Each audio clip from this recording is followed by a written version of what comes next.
It is the exact image you picture when you think of Switzerland: crisp alpine air, quiet green meadows, and an unmatched quality of life. Arriving with a suitcase and a foreign degree isn't enough to secure a future here. To actually make it, you need a methodical plan. We are going to map out the exact steps you must take to navigate this system, from securing your first job placement to finally earning permanent residency. The environment is incredibly rigid.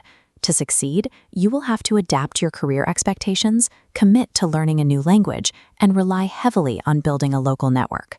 Successful relocation is a multi-year calculation of legal milestones and social integration. Step 1 is securing your placement. In the Swiss corporate ecosystem, cold applications rarely break through. Internal referrals carry massive weight, meaning your first priority is finding connections within the companies you are targeting. Once you land an offer, you face your first legal hurdle, the L permit. This initial visa usually covers your first 1 to 2 years in the country. Under the L permit, your flexibility is severely restricted. You are legally bound to the terms of your hiring company, meaning you cannot easily switch employers or move to a different city. After that period, the pipeline moves you to the B permit, which grants you temporary resident status. You have to renew this permit every single year. If you are relocating with a spouse, this is the dependent visa they will typically receive upon arrival. Keep in mind that your first job might not be in a major global hub like Zurich. Many early expat placements happen in smaller, regional towns, like Appenzell, shown here. Securing these initial L or B permits only buys you a window of time. They do not guarantee long-term stability or a permanent career track. Expats often assume English and a foreign degree are enough to climb the corporate ladder. In reality, these credentials rarely translate into higher-tier Swiss roles. To bridge that gap, you need to quickly localize your resume. Enrolling in a 6 to 12-month local educational crash course or university program is highly recommended. Swiss corporate culture inherently prefers candidates trained within its own borders. Employers place significantly more trust in domestic credentials than international ones. At the same time, you face a non-negotiable rule of the Swiss market.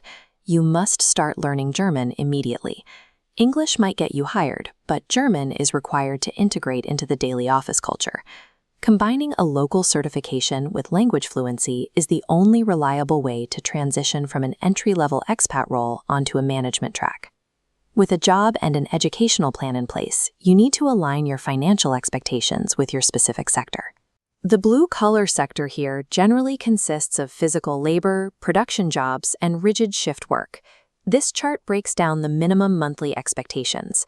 For blue-collar roles, baseline pay typically ranges between 3,200 and 3,600 Swiss francs per month. In contrast, the white-collar sector, covering engineering and management, often starts between 5,000 and 6,000 francs and typically includes protected weekends and home office flexibility. Those salaries are high, but they immediately collide with the severe reality of Swiss living costs. Childcare and domestic help are exceptionally expensive. Expats lack built-in local family support networks. Without relatives to rely on, you are forced to either handle all domestic duties yourself or pay premium market rates. To manage these expenses, many expats adopt a specific property strategy. First, they rent a larger 4-room primary residence to accommodate their family's daily needs. Second, they purchase a smaller 3-room apartment nearby, strictly to rent out.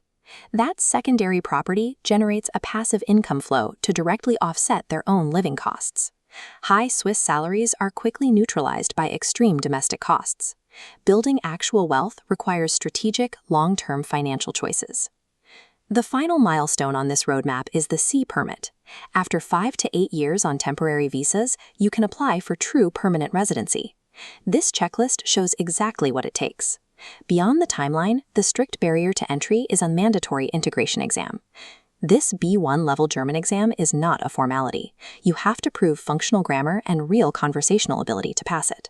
But the payoff for families is massive. Once the primary visa holder secures the C permit, any children automatically inherit the exact same permanent status. It is a long journey from the strict limitations of the L permit to the lasting stability of the C permit. Let us know your career field in the comments below to see what sectors are currently hiring in the community. And make sure you are subscribed, because our next video will break down the exact mechanics of purchasing your own Swiss property. Permanent residency in Switzerland is never handed out. It is actively engineered through years of calculated integration and financial discipline.